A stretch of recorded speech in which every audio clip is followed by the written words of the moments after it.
Boa noite, queridas diretoras, especialistas, professores e demais profissionais da Rede Municipal de Itabira. É com grande alegria que cumpriremos hoje a última reunião pedagógica do ano de 2025. Este ano que foi marcado por grandes desafios, um ano dinâmico e principalmente de muito trabalho. Trabalho principalmente voltado para a escrita, a leitura e a alfabetização matemática dos nossos estudantes. Como articuladora do Compromisso Nacional Criança Alfabetizada, quero exaltar algumas ações do compromisso que já completou 2 anos no nosso município. Dentre essas ações, destaco o LEEI, que aconteceu no ano de 2024, quando pudemos ofertar formações para 100% dos profissionais que estavam na regência das turmas do primeiro e do segundo período. Também quero destacar as formações para os anos iniciais, ofertadas pela plataforma da Escola de Formação. Nós tivemos aí formação voltadas para a alfabetização matemática, currículo referência de Minas Gerais e gestão escolar. Todos os profissionais, professores, especialistas e diretoras tiveram a oportunidade de se formarem de forma online, com pautas e temáticas voltadas para a prática pedagógica e para o cotidiano da escola.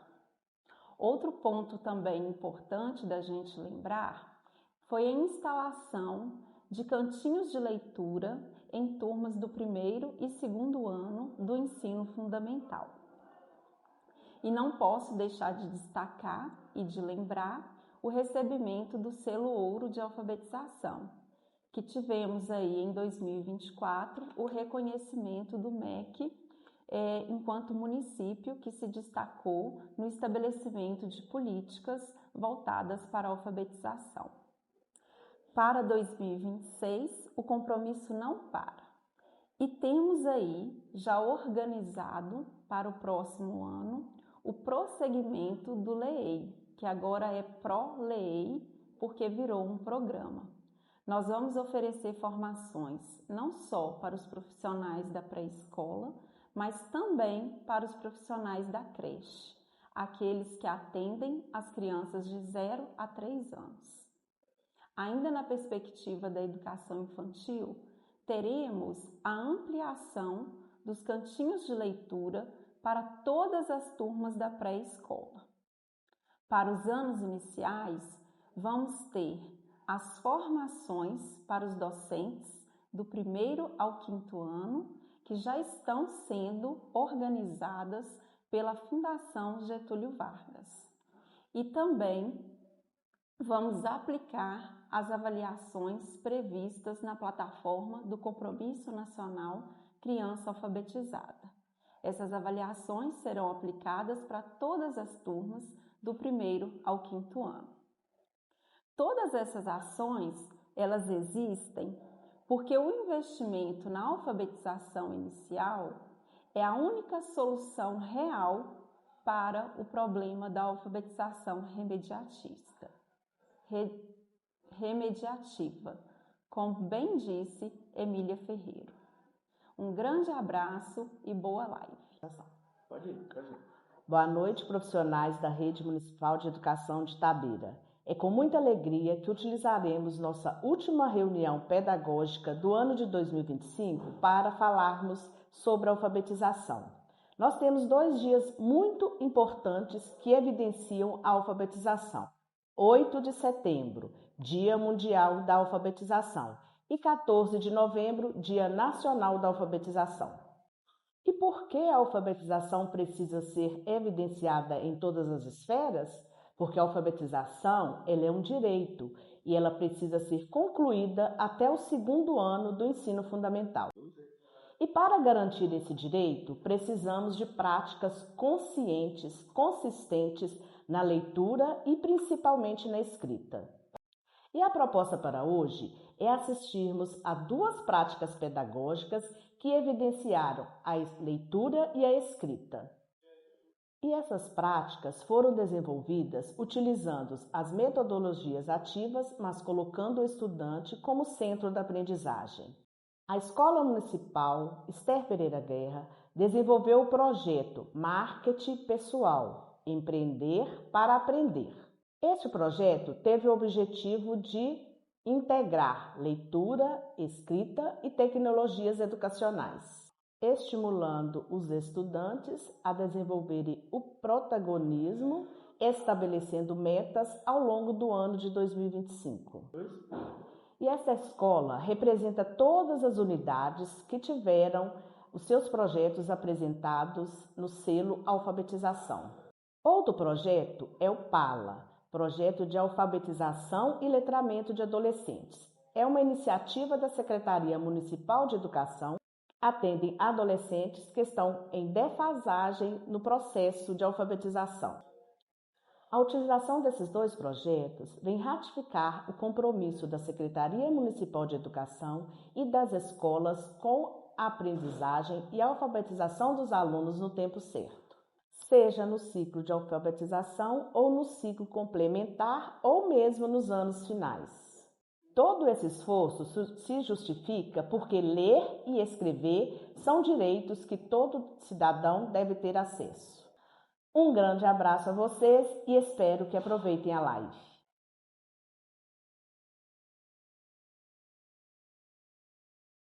Boa noite, eu sou a Josiane Rodrigues e sou professora da Rede Municipal de Ensino de Itabira. Sou uma mulher branca, de cabelos escuros e longos e estou trajando uma blusa preta neste momento. Uso óculos e tenho um colar no pescoço. Estou aqui hoje acompanhada pelas minhas amigas da educação, Glória Gregório, Natiele Freitas e Ana Gabriela Chaves. Juntos, vamos conversar um pouquinho sobre um tema muito importante, os relatos de boas práticas que aconteceram na Rede Municipal de Ensino no ano de 2025. Essa é mais uma ação do Trem Letrado, o lugar, o canal que une todos nós, professores e educadores da Rede Municipal. Boa noite. Boa noite. Tudo Muito bem? Obrigada pelo convite. Eu é que agradeço por você ter aceitado. Eu sou uma mulher parda, uso óculos, uso brinco. E estou vestida com uma blusa rosa. Natiele? Boa noite, obrigada pelo convite.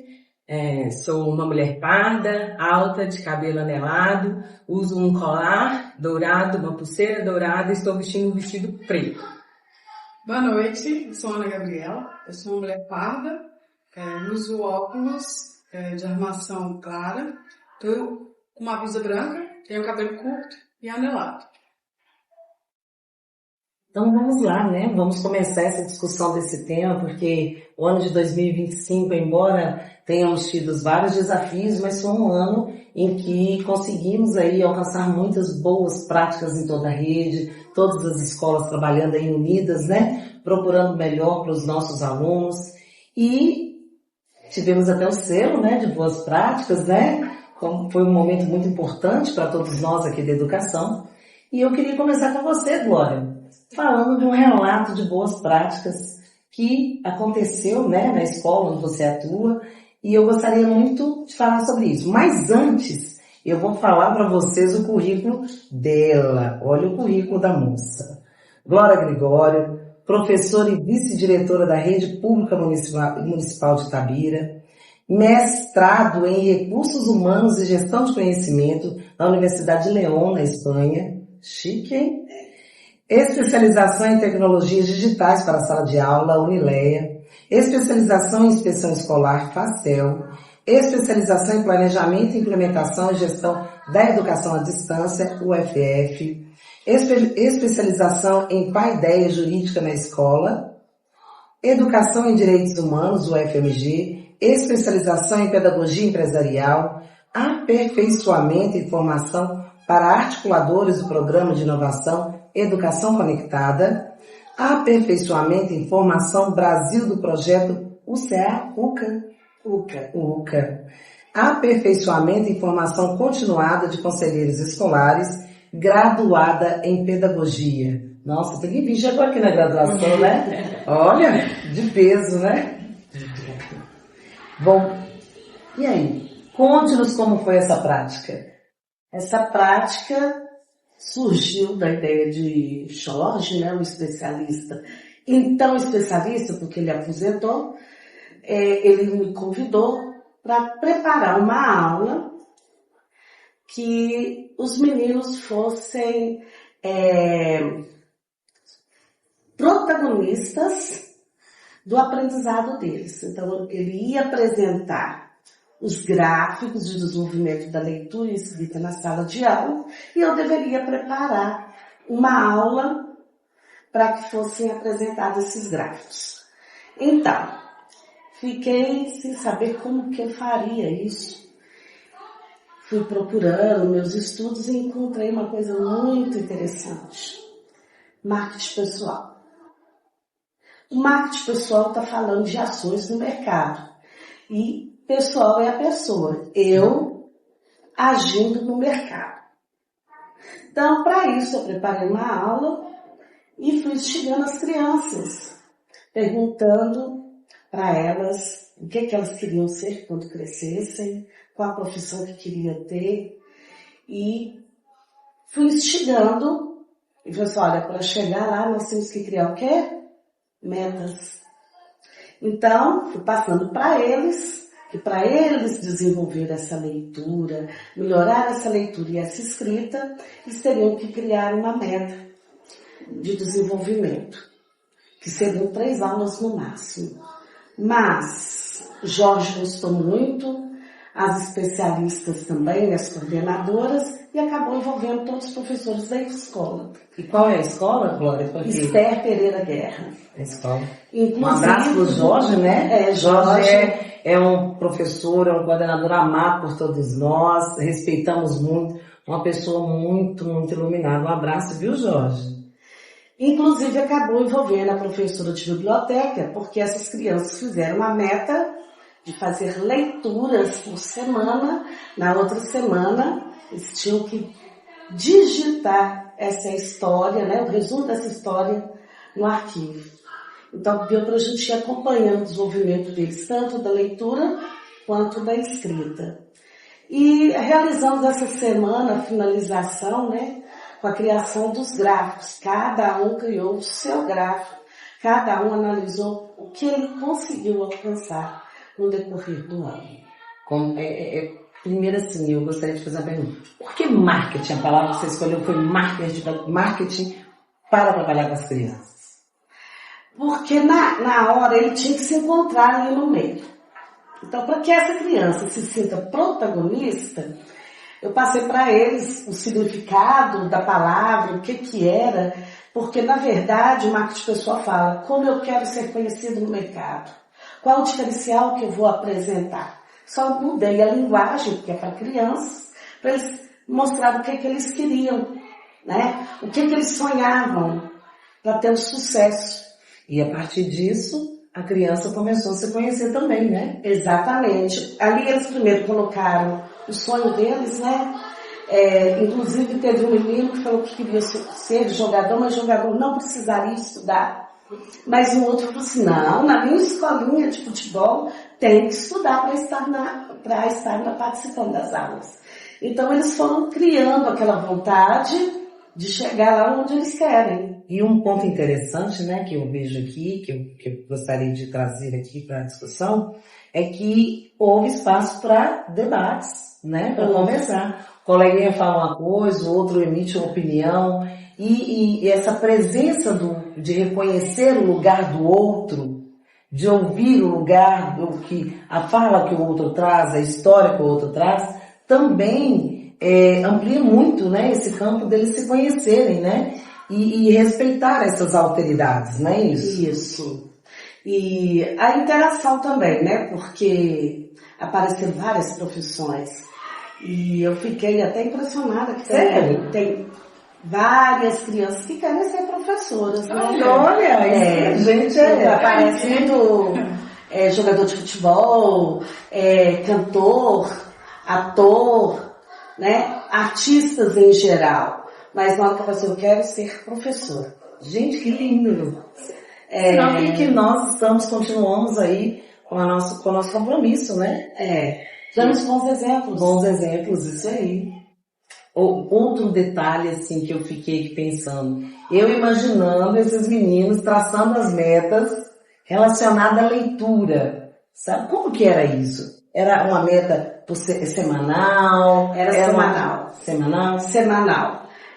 Houve aqueles que ousaram. Vou colocar 3 livros, né? Mas na hora que começou, viu que não tinha essa possibilidade.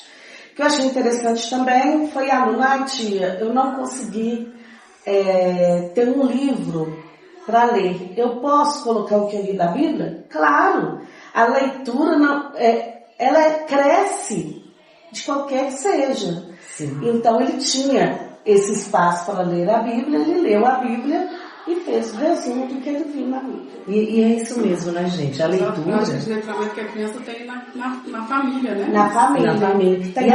E a leitura, ela é algo que acontece, ela não acontece só dentro da esfera escola, né? Isso é importante de deixar vir à tona esse letramento, né?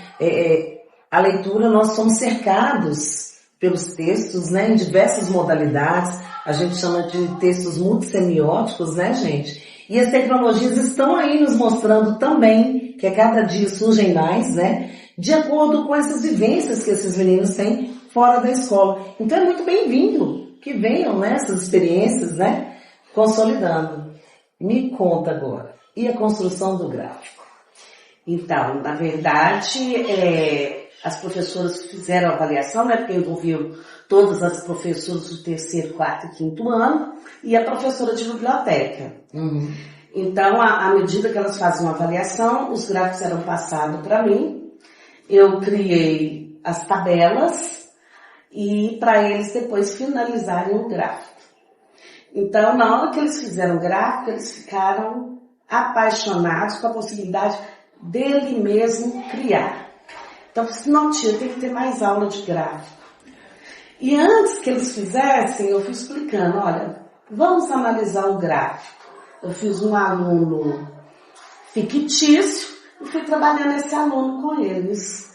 E aí, esse aluno alcançou, cresceu. O que aconteceu com esse aluno? Para eles fazerem a leitura e depois que eles fizeram a leitura, entenderam o significado da tabela e do gráfico, aí eles foram criar o próprio gráfico. Que interessante. Ou seja, houve um processo, né, quando você traz aí pra gente que eles escreviam as metas e depois revisavam. É possível, não é possível, né? E essa questão de voltar e de rever essa meta, levantar hipóteses e depois de constatar, né, o que ele alcançou é o marketing. O marketing pessoal, né? O marketing. É o diferencial que esse aluno tem. É o diferencial. Então... Eu estou pensando aqui, que interessante, a articulação com o letramento digital, né?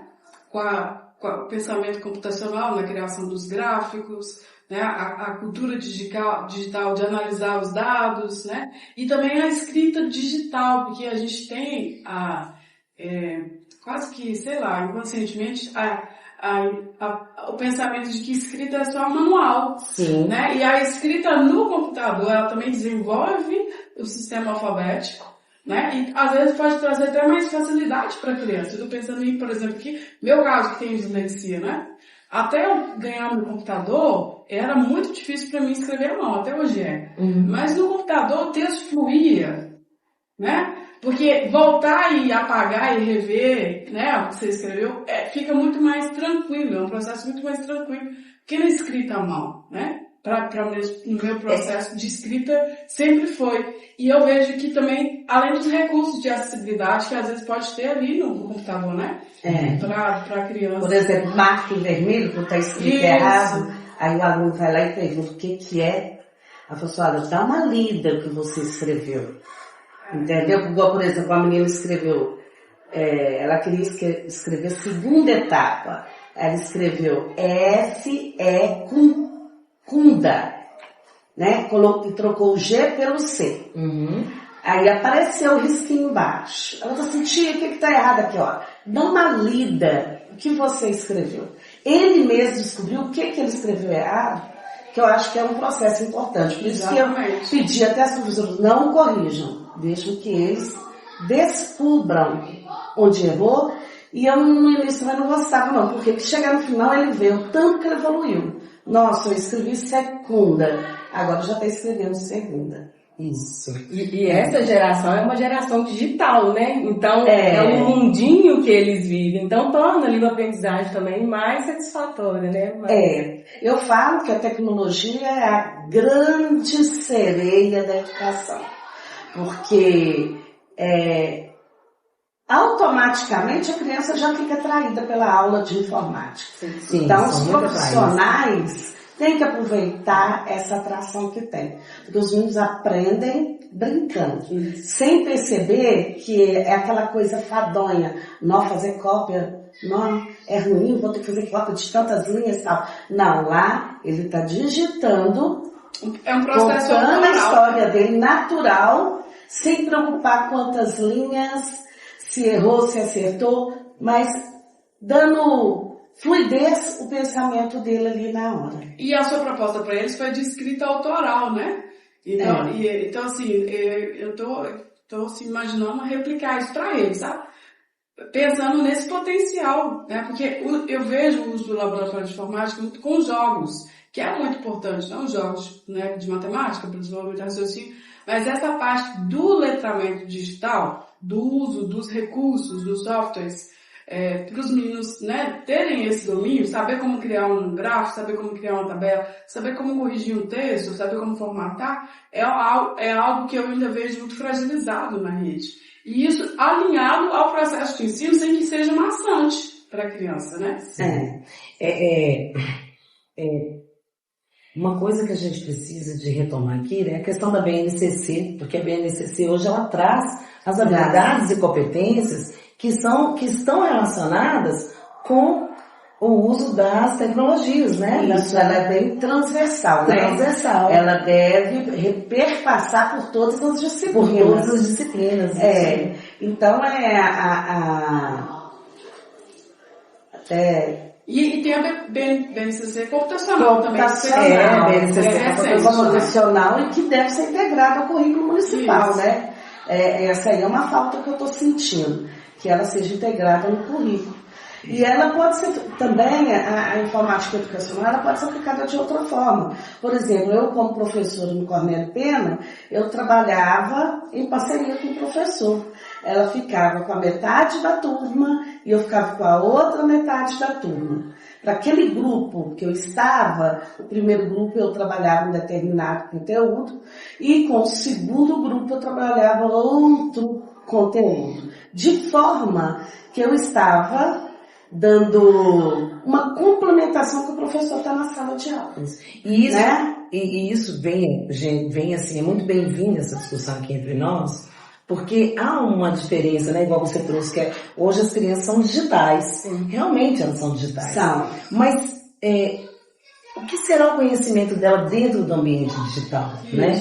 A gente percebe que os meninos, eles são sim muito espertos, eles conhecem bem o uso dessa ferramenta como navegação, para navegar nas redes, né? As redes é de domínio desses meninos, eles sabem entrar, eles sabem sair, eles sabem o que usar ali para se comunicarem dentro das redes. Mas e o aprender a usar outras ferramentas que estão ali? Então, eu vejo que a BNCC computacional vem muito bem aí, né? E essa transversalidade, né? Também na BNCC, ela nos traz algo que agrega muito. E é importante garantirmos que essas aulas aconteçam. Sim. Quando você nos dá o exemplo aí, né, de meia turma lá, isso é muito bom, porque não é uma meia turma que está brincando, é uma meia turma que está brincando com a intencionalidade pedagógica. Exato. Né? Existe uma intencionalidade. E aprendendo a usar essas ferramentas, né, que estão ali disponíveis. Mais tarde eles vão ter que fazer uso delas, né? Vamos. E é muito interessante que, assim, no nosso grupo de professores de informática, uma colega nossa inovou, então ela trabalha tudo dentro do blog. E eu achei muito interessante, né? E também usei, né, essa prática, ela trabalha do 6º ao 9º ano. Eu trouxe essa prática para o 1º ao 5º ano. Porque o menino, se quiser jogar em casa, ele joga. Ele acessou ali o blog, ele pode estar ali usando o blog para estudar. Né? Tem professoras que elas sugerem o conteúdo para você trabalhar, mas esse jogo é muito bom. Tem jeito de trabalhar, porque costuma ter um aluno especial que ele não consegue ficar na sala, né, junto com os demais, mas ele pode fazer esses jogos parte da aula, né, do conteúdo. Do conteúdo em casa. Isso aí, é muito bom. E interessante, gente, que surgiu aqui já o blog, né? E a gente tem visto nos livros didáticos unidades que trabalham exatamente sobre esses gêneros, o blog, o vlog. Então, como é importante, né? Que é uma educação colaborativa. Exato. O próprio material didático que nós temos, né, adotado, que é aprovado pelo PNLD, ele também já traz essa transversalidade, né? Então, é algo que já está ali, contando com isso para o desenvolvimento da aprendizagem dessas crianças, não é isso? Isso aí. Muito boa prática, né? Parabéns, Glória. Parabéns. E olha, sem excluir a biblioteca, hein, gente? Sem excluir a biblioteca, hein? Vocês viram como que a biblioteca está ali junto? Ó? Não, ela foi fundamental, porque os meninos pegaram os livros emprestados para fazerem leitura durante a semana. As professoras também, né? Porque, e aí? Já leram o livro, fazia um lembrete lá na sala. Tinha também os textos que elas trabalhavam, a gente também julgava para a aula, porque o livro do 3º ano vai ser da mesma forma que o do 5º, né? Nós tivemos de 3º ano que faziam a cópia do texto na hora da escrita. E já tinha mesmo 5º ano, nós temos um aluno lá no 5º ano, que ele estava lendo a coleção do Diário de Banana. Que eu não sabia que tinha tantos livros. São muitos. Eu fui descobrir com um aluno. Né? Tá vendo como que a gente é uma troca? É uma troca, é uma mediação, né? É uma troca. Então, assim, foi muito bom. Confesso que teve um momento que eu fiquei muito frustrada, parecia que não estava indo. Eu já ia perguntar isso. Não deve ter sido só mar de rosas. Claro que não. Desafios. Aí estava sentindo, tô frustrada, tá maçante. Faria algumas correções, não seria toda semana, faria uma vez por semana, para dar tempo, né? Porque a robótica ficou de lado nesse período, né? Porque poderia ter trabalhado, se fosse uma vez por semana, a robótica em outra. E acabou que ficou mais nesse projeto. E ela caberia também dentro do projeto, né? Caberia dentro do projeto. Mas como foi uma coisa nova, que nós estávamos começando, tinha muita ansiedade. Ou seja, é um processo também nosso, né? Nós também estamos nesse processo de aprendizagem. Isso é importantíssimo de ser ressaltado aqui, né? As boas práticas, elas não são algo imutável. Elas estão em processo também. Não é de nenhum iluminado, né? Exato. Olha só, estou aqui recapitulando, né? Processando. O especialista, o Jorge, solicita a apresentação dos dados de nível de leitura e escrita para a turma. Ela pensa como propor isso. Aí já articulou uma sequência didática intencional, onde que os meninos, eles estipularam meta de leitura. Então, houve estímulo à leitura, houve prática de leitura e de escrita semanal, e escrita digital, com letramento digital, desenvolvimento de cultura digital, de pensamento computacional. E tudo isso, os meninos foram avançando no conhecimento, sem ficarem enfadonhos, né? Tava ali o desafio, mas tinha estímulo de, nossa, tô aprendendo coisa nova aqui. Sim. Porque essa geração tem uma sede muito grande assim, eu não tô aprendendo algo novo, então eles já não têm interesse. Então, nessa proposta, eu percebo que eles estavam sempre assim, olha, eu tô pensando na cabeça da criança, tô aprendendo coisa nova, né? Então, vamos embora para a aula de informática com a tia Glória. E é muito interessante que eu achei que eles não teriam maturidade para fazer o gráfico. Na hora que eles fizeram o gráfico... Devo imaginar. Não, eles nos surpreendem, né, gente? Nossa, cada gráfico mais bonito que o outro, colorido, sabe? Assim, a criatividade ficou ali. Aí eu pensei, não, eu devia ter trabalhado esse gráfico antes, para ir preenchendo. Mas são as coisas que a gente vai fazer. Por exemplo, ano que vem, na hora que for trabalhado o projeto, também vão aparecer coisas novas, né? Aí a gente vai complementando. Porque é uma prática reflexiva, né? É uma prática com reflexão. É uma prática que segue um roteiro e nos permite refletir, nos permite fazer alteração de propostas. Assim como os meninos também estão nessa prática do aprendizagem, a gente, quando está ensinando, também está, né? Por isso que é um processo dialógico, como coloca Paulo Freire. E o interessante, né? Houve um planejamento. Exato. Houve um planejamento, houve uma flexibilização desse planejamento, uma revisão desse planejamento. Então, isso pra gente é muito bem-vindo e realmente é uma boa prática. Parabéns. Muito obrigada. E a gente fica bem orgulhoso de ouvir um colega da gente falando isso, dando esse relato, fazendo esse relato, nos fazendo também pensar, né? Que muitas vezes o desafio não é só para o aluno, às vezes é para a gente também. Né? E foi aprendizado não só para as crianças, né, como para nós, professores também, né? Porque eu tinha que amolar as outras professoras, eu disse, professora Glória, o que é que vai trabalhar hoje? Foi um intercâmbio, muitos desafios. Então a gente estava sempre em comunicação, né? Para que isso desse certo. Muito bem. Agradeço a oportunidade das minhas colegas lá da Esther, né? Por ter me dado essa oportunidade. É um trabalho de equipe, né? Exatamente. É uma equipe que trabalha ali, né? Há um planejamento, há um envolvimento de todos, há o conhecimento de todos, a importância dessa comunicação entre esses colegas de trabalho também, né? Exato. Para ir adiante com os... Porque se não há envolvimento... Nossa Senhora. Né? Fica difícil, né, gente? Parabéns. A equipe toda, a Esther Pereira e a professora Glória. Isso. Bom, e como a gente falou, seriam relatos de boas práticas. E a gente também tem aí um relato de boa prática com as professoras, né, Ana Gabriela e Natiele. Então, eu vou fazer uma contextualização. E aí eu agradeço o convite, é uma alegria poder compor essa mesa, né, para fazer a contextualização do PAL, um projeto de alfabetização e letramento de adolescentes, né? E aí eu vou contar então como surgiu esse projeto, que em 2025 foi executado pela professora Natiele. Então o PALA, ele nasce do desejo, na verdade, do questionamento de professores do ensino fundamental 2, do sexto ao nono, do porquê que tem alunos no sexto ou nono que, no entendimento deles, né, alguns não sabiam ler nem escrever.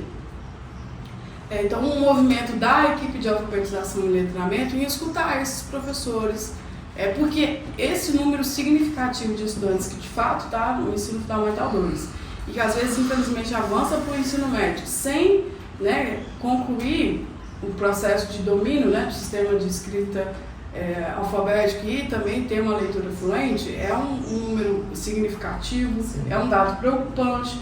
Infelizmente não é uma realidade só de Itabira, é uma realidade do Brasil, é uma realidade de longa data, mas que demanda iniciativa, demanda articulação de políticas públicas para vencer esse problema muito grave, porque está relacionado ao direito educacional desses estudantes, né?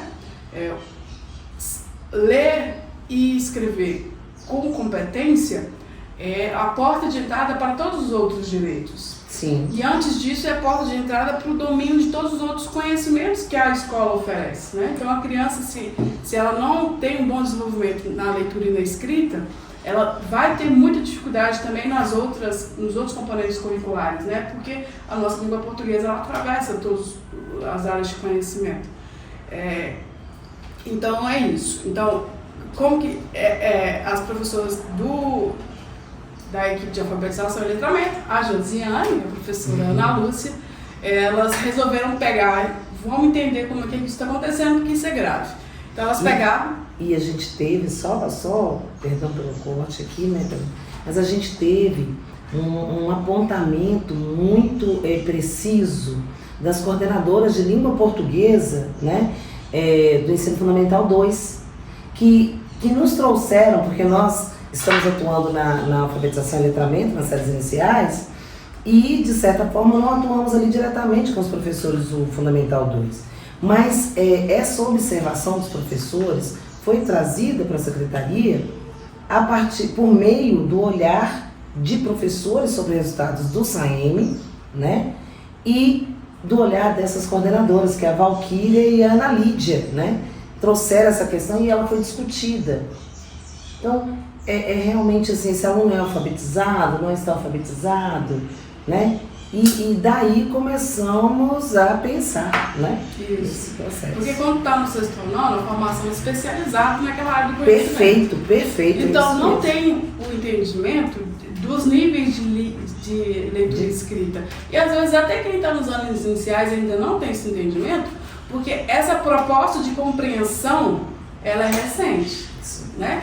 Ela é uma proposta da década de 2000, certo, Júlia? Ela é recente, né? Os testes de fluência, tudo isso é muito recente ainda, né? E nós estamos num processo também de implementação, de aprendizagem, como a gente implementa, como fazemos intervenções, né? Para que esse aluno tenha uma progressão nesse conhecimento dele, né? E a gente que mexe todo dia, a gente tem muita dúvida ainda, né? A gente chega e discute, não, me ajuda com esse menino aqui, é isso mesmo? É esse nível que ele tá? E daí a importância de momentos como esse que o Treino Letrado traz. São professores conversando com professores, ouvindo professores, e também, então, esse processo também, ele expande, né? Também está entre nós, né? Nós também estamos aí em um processo de aprendizagem também, levantando dúvidas, levantando hipóteses, chegando a determinadas reflexões, e isso é muito bem-vindo, né? É uma dialética, né? Isso. Que a gente tem aqui. Então, aí voltando, a BNCC de 2017 estabeleceu que até o segundo ano as crianças já deveriam estar com domínio do sistema de leitura e de escrita, certo? Mas infelizmente não é o que os dados nos apontam. Então, e aí as avaliações tanto internas quanto externas no Brasil inteiro. E aí as professoras Josiane e Ana Lúcia fizeram esse mapeamento nos anos iniciais, a partir dos dados do SAEME, Ana Lídia e Valquíria, os dados do SAEME também, mas do sexto ao nono. E aí foi eu identifico como uma pesquisação, porque foram fazer o mapeamento, e aí foram discutir os dados, foi buscar um referencial teórico para compreender esse processo todo, né? Então é um processo não só de investigação, de interrogação, mas de um modelo de pesquisação. E aí, os dados... Eu gostei do pesquisa-ação. Adorei pesquisação. Ou seja, tem que ter movimento, né? Tem que ter movimento. Vou te compartilhar. Não adianta ficar dentro de um lugar fechado. Não. Tem que sair, tem que ir pro campo. Vou te compartilhar o artigo sobre Eu amei, mas eu tô adorando. Pesquisação, adorei. E aí, então, os dados, eles revelaram para Josiane e para Ana Lúcia as trajetórias interrompidas. Por quê? Eram estudantes que elas foram investigar as pastas dos alunos, foram investigar quais foram os encaminhamentos que foram feitos externos, né? Para a saúde, para a assistência social, para o conselho tutelar, tentar entender aquele estudante, porque ele não era um dado, um número do SAEME, era um sujeito. Então elas foram olhar para essas informações em busca desse sujeito, quem é esse aluno. Junto a isso também, o processo de sentar junto com esses estudantes dos anos iniciais, do sexto ano, certo? Para ouvir a leitura e a escrita deles, saber deles como é que é a vida deles e fazer a proposta. Que tal você voltar no contraturno, sentar com a gente, para a gente avançar um pouquinho nesse processo seu de leitura e escrita? Então aí, o que eu vejo dessa proposta, né, que foi um projeto piloto em 2024, né, com esse mapeamento, é que aquilo que a Marta Soares fala em Linguagem de Escola, que para mim assim é um divisor de águas quando eu li, que o fracasso escolar, ela discute nesse livro, né, os mitos sobre o fracasso escolar. Não vou entrar nessa seara, mas a tese dela é que o fracasso escolar se deve à linguagem. A linguagem que os sistemas de ensino, os professores utilizam com os estudantes nesse processo de alfabetização e letramento é que vai beneficiar alguns estudantes, E aí então vão atingir os níveis no período esperado e outros não, porque isso também dialoga com a cultura de escrita e de leitura que ele tem na família, que ele tem na comunidade, né? Então isso dialoga e no sistema de ensino ele é sempre muito heterogêneo, até nas redes privadas, né? Então isso vai fazer com que ela desenvolva essa tese, de que a questão é a linguagem. Veja bem, a Glória, quando ela conta pra gente a prática dela, ela propôs para os alunos definirem qual seria a meta. Foram eles que escolheram a meta. Perfeito. Né? Então, ouvir esse aluno, ouvir esse aluno, que ele traz, respeitar a linguagem desse aluno. Ela errou, eu não zombo do erro dela, eu auxilio ela a verificar na escrita dela o que não está de acordo com o sistema de escrita alfabético, com a ortografia. Perfeito. Mas sem entrar na seara e dizer está errado, está certo. Não, você fez errado, corrija. Né? É uma outra abordagem. E é isso que a Magda Soares traz em Linguagem Escola, que ela propõe como sendo uma fórmula, né, de superar esse fracasso escolar, que no Brasil é algo que remonta à década de 60. Né? E aí então o Paulo se propõe a enfrentar esse cenário, articulando a alfabetização e letramento de forma contextualizada. Isso. Olhar o contexto do aluno lá, né? O que eu acho muito interessante, que aí volta lá na proposta que Jorge, né, fez para mim. O aluno como protagonista. Protagonista, isso aí. Né? Porque muitas vezes ele fica tão de lado, tão esquecido, que ele deixa de ser um sujeito, ele é um número lá. Isso. E aqui a gente está falando de sujeitos e sujeitos de direito. Todos nós somos. E as crianças muito mais, porque como são crianças, elas precisam de ter a nossa proteção e a nossa garantia de protegê-los, de proteger o direito delas. Por isso que existe o ECA, né? Isso. Então a gente tem que trazer isso à tona, que é uma questão legal isso, né? É um direito. A Constituição de 88 traz isso, a LDB traz isso. Então, assim, são documentos que a gente não pode perdê-los de vista. Não podemos de jeito nenhum. E as nossas práticas têm que ser embasadas dessa forma. Só um minutinho, gente, porque eu não apresentei o currículo da criatura aqui da minha amiga, ué. Posso propor de ser no final? Eu tô quase acabando. Pode, vamos lá, ué. Então vamos lá. E aí, é um direito, a gente tem que ter essa dimensão que a educação é um direito. Então, enquanto profissionais da educação, aquele chamamento que o Paulo Freire nos faz, em Pedagogia da Autonomia, para que a gente tenha uma postura crítica e reflexiva da nossa prática, dialoga com essa estrutura de pesquisa, que é a pesquisação, onde então a Josiane e a Ana Lúcia, juntamente com a Ana Lídia e Valquíria, nesse levantamento de dados, mapeiam esses dados, analisam quem são esses estudantes e aí planejam essas intervenções. E indo em campo, né? Porque ver quem é esse sujeito. Quem é esse menino? Ele não é só um dado, ele tem um rosto, ele tem uma vida, ele tem uma família, né? Isso é muito bom. E aí, considerando cada estudante em sua integralidade, né? Eles, já em 2024, um projeto piloto de curto tempo, percebeu-se que com essa intervenção que contextualizada, que dialoga com o estudante e com uma proposta significativa, leva ele a avançar no nível de leitura e escrita, ou seja, ele começa a aprender, né, começa a fazer sentido para ele.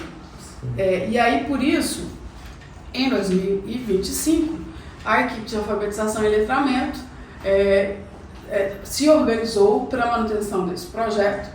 E aí teve a proposta de contratação de profissionais com especialização em alfabetização, que tivessem essa fundamentação para alfabetização e letramento, ou seja, um profissional dos anos iniciais, né, formado em pedagogia, para garantir então essa intencionalidade pedagógica e atender as defasagens acumuladas desses estudantes, né, que já estão no 6º ao 9º, em diversas escolas da rede, em 5 escolas da rede. E aí o Paulo, então, ele compreende esses adolescentes como sujeitos integrais. As dificuldades que eles têm, elas se relacionam com fatores cognitivos, fatores socioemocionais, socioeconômicos e familiares. E o sucesso do PALA, hoje e amanhã, e até que a rede consiga sanar essa questão, né? Porque é um projeto, não é para sempre, é um projeto de intervenção, né? Para garantir o direito educacional desses estudantes que já estão no 6º ano, né? Que deveriam ter sido alfabetizados no 2º ano, desde 2017. Então, mas esse sucesso depende de uma articulação intersetorial, eu preciso frisar isso aqui. Uma articulação intersetorial com outras instituições que, segundo o ECA, são responsáveis por salvaguardar os direitos das crianças e dos adolescentes. Então aqui não cabe só a educação elaborar uma política pública, elaborar uma ação pública para a garantia desse direito, né? Porque não é só uma questão de didática, às vezes, né? A Nath vai falar isso com maior propriedade. Às vezes é uma questão socioemocional, às vezes é uma questão de saúde, às vezes é uma questão de vulnerabilidade. Então, nós precisamos das outras instituições. Quais são?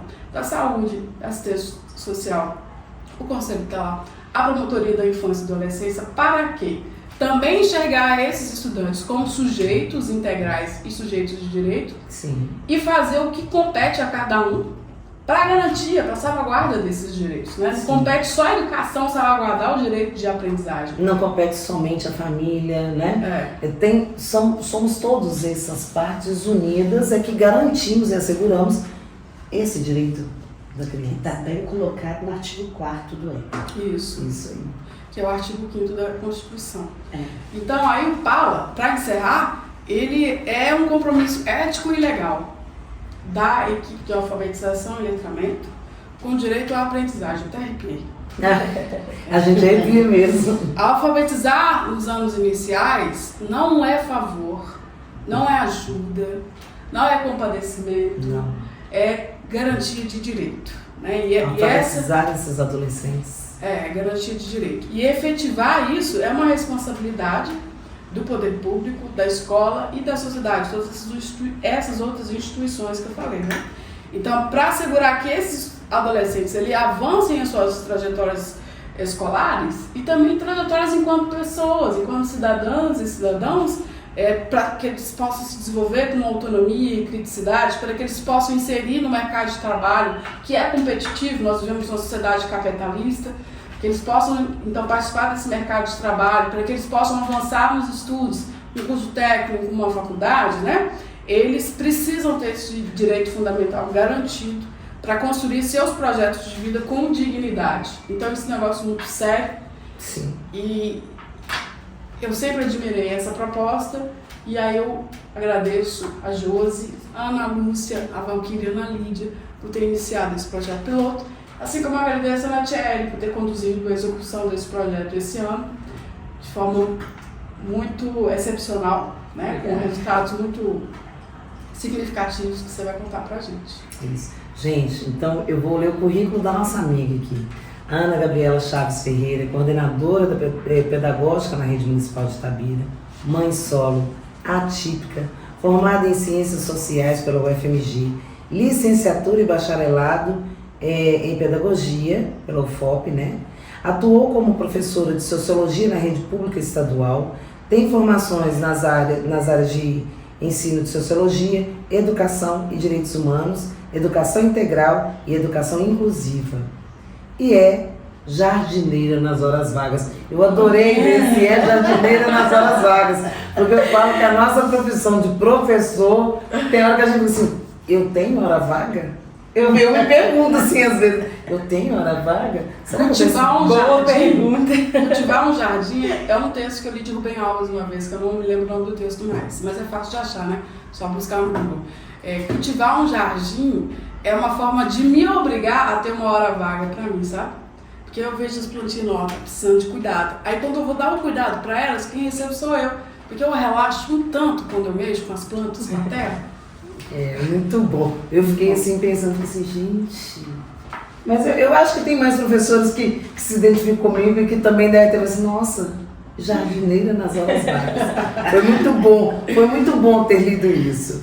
Bom, Natiele, agora eu vou começar certinho, tá, Nádia? Currículo da Nádia. A Natiele, gente, é professora também na rede, alfabetizadora.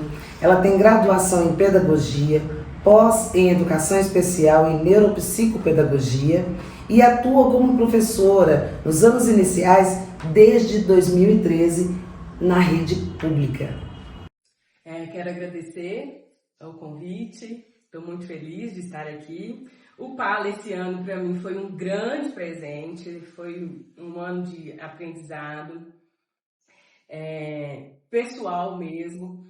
E diante da demanda, né, que a Ana trouxe para a gente do 6º ao 9º, o número de alunos recebidos foi um número grande de alunos e a gente não tinha condição de atender todos os alunos. E aí, reavaliamos esses alunos e chegamos num total de 42 alunos. Esses 42 é o nível mais elementar de leitura e escrita, que a gente, né, conseguiu no mapeamento, né? Identificar e diminuir esse grupo, que era muito alto o número, né? Não tinha condição de atender a todos. Lembrando que a Nath, a Nacheli, ela é a única professora alfabetizadora que nós conseguimos para atuar no PALA, né? Nós não tínhamos mais, nós sabemos tudo que tem acontecido na educação e nós não tínhamos como. Então ela foi a única, um projeto que foi pensado para ter mais professores de alfabetização e nós não conseguimos, por inúmeras naturezas aí, né? Mas a Nath veio e assumiu esse compromisso, né, Nath? Sim. E aí, esses 42 alunos são de 5 escolas, né, que atende o 6º ao 9º. E além desse nível, né, de defasagem com relação ao ano de estudo deles, vem também o histórico, né, de vida deles, com marcas da invisibilidade escolar, com marca da vulnerabilidade social, né? Então a gente não consegue tratar ali só a questão do aprendizado, né? É a integralidade dele, né? Não tem como, gente. Vem um conjunto aí, né? E isso aí resulta na baixa autoestima, na baixa aprendizagem, né? Porque eles não reconhecem o potencial que eles têm de aprender. Então eu escutava muito que eu não dou conta, eu não sei, eu não vou aprender. O tempo inteiro essas falas passavam, né, no meio do projeto. E para a gente conseguir atender esses alunos, para que eles ficassem no projeto, tivessem uma aprendizagem satisfatória, a gente tinha que buscar também uma metodologia para que esses meninos fossem frequentes.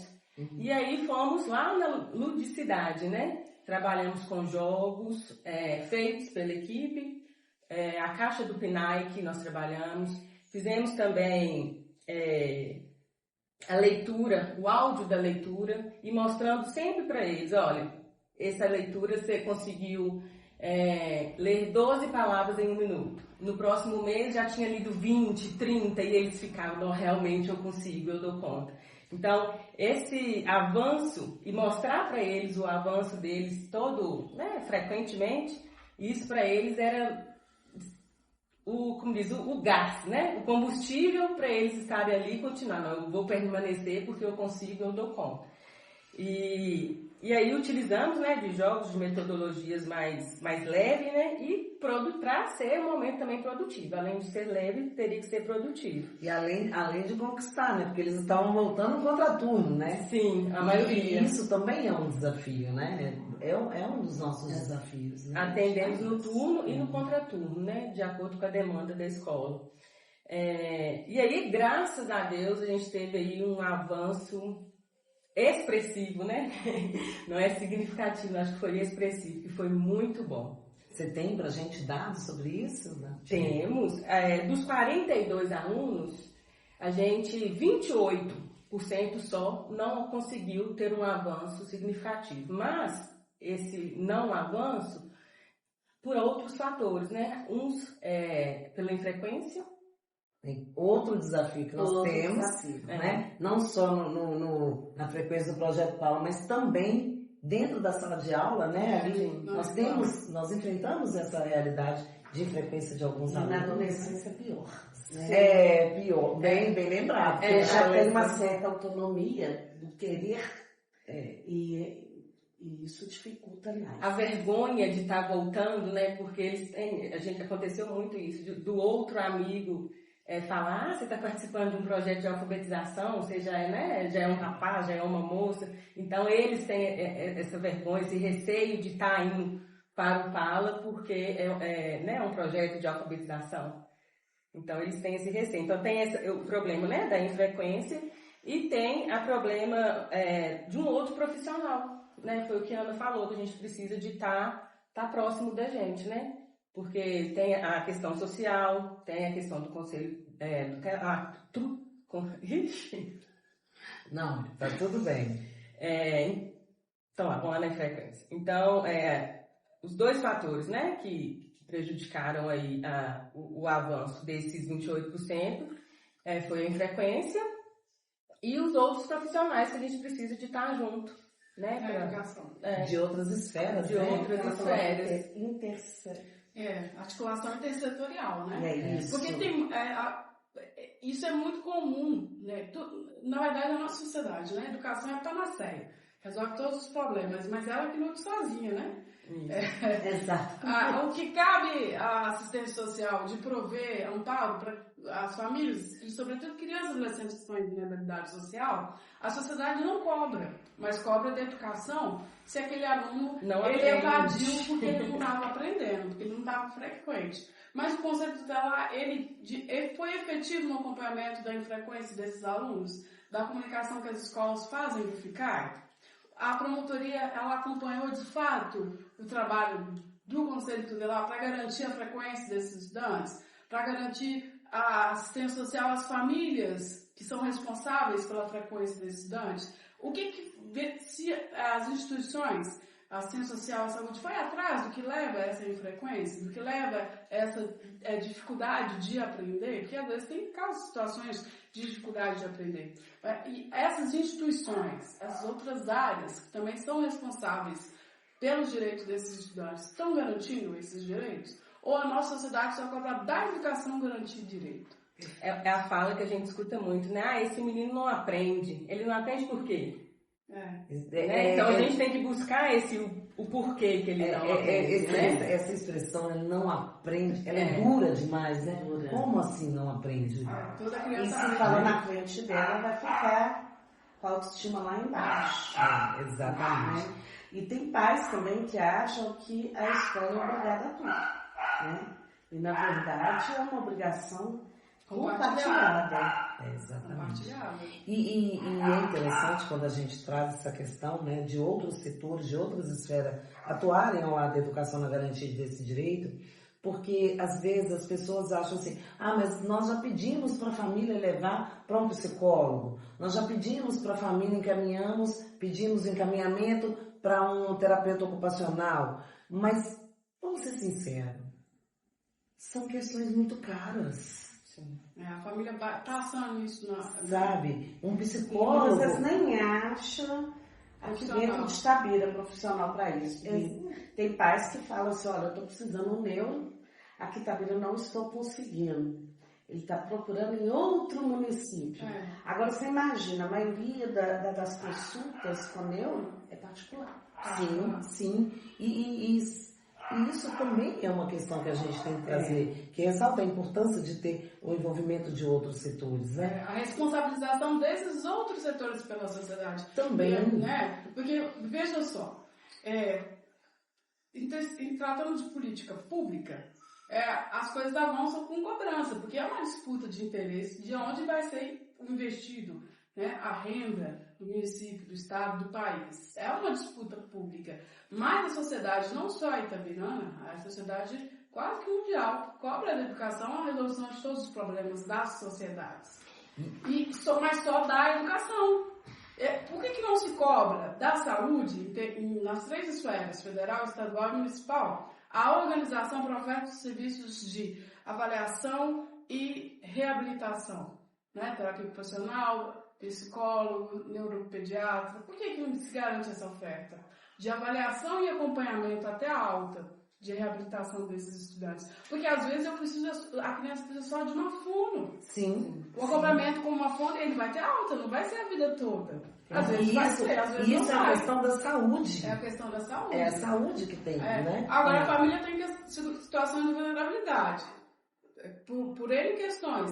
A assistência social está cumprindo a parte que lhe cabe para acompanhar aquela família? Para auxiliar aquela família a sair da situação de vulnerabilidade? Porque, segundo a Constituição, compete a assistência social garantir isso.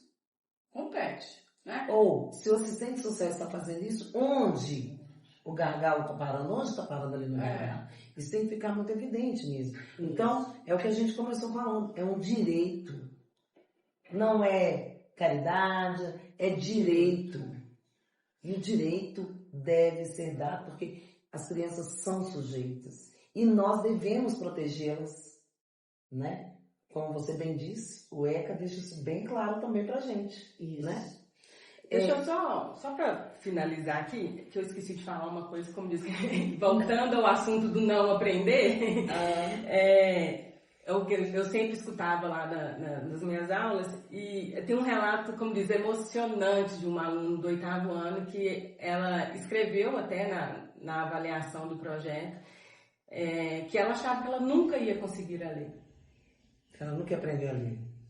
Que o projeto para ela foi, né, de suma importância, porque ela já tinha desacreditado no 8º ano, que tô no 8º ano, né, daqui para frente eu já não consigo mais nada. E assim, foi o relato assim, no final, tipo assim, não, valeu a pena. Tudo isso, né, todo aperto, tudo que a gente passa, igual a gente falou, não é só mar de rosas, né? E aí quando a gente escuta um relato desse, a gente faz, não, isso demonstra que vale a tem pena. que colocar mais lenha lá no fogão para que ano que vem. Isso. Né, Nath? Com certeza. Nath, você contou pra gente então, né, dos desafios e da complexidade do percentual de estudantes, né, 28%, que não avançou tanto quanto poderia. O que você nos conta sobre o outro percentual, 72% desses estudantes que foram atendidos? Tá. Esses 42 alunos, né, que nós atendemos, hoje eu tenho um resultado percentual porque a gente não fechou a etapa ainda, né?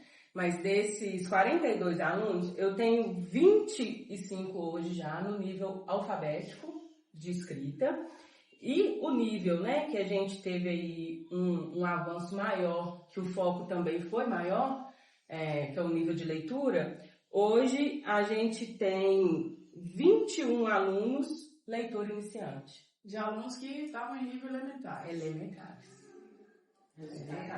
Desses 21, eu posso dizer que mais de 50% aí leem texto sem fluência. Hoje a maioria precisa só da entonação para ter aí uma leitura fluente. E é um dado considerável, né, gente? E você precisou trabalhar com eles em maio? Abril? Então, não foi durante o ano. Não. Foi um período curto, a gente, né, vai cortar aí. O atendimento foi de abril a novembro agora, né? E uma vez por semana, com turmas de no máximo 5 e 1 hora por semana. Pois é. Então, daí a gente, dessa prática da Notielli, eu penso que a gente pode perceber, né, que a questão é articular múltiplos métodos e não só um método de alfabetização. Sim. Trabalhar com jogos, porque não é porque eles são adolescentes que a ludicidade sumiu, né? Até nós adultos gostamos, né, do mundo, da dimensão do lúdico, precisamos dela. E dialogar com a linguagem dos alunos, né? Acolhendo eles enquanto sujeitos integrais, verificando, né, as suas dimensões particulares e essa articulação intersetorial, né?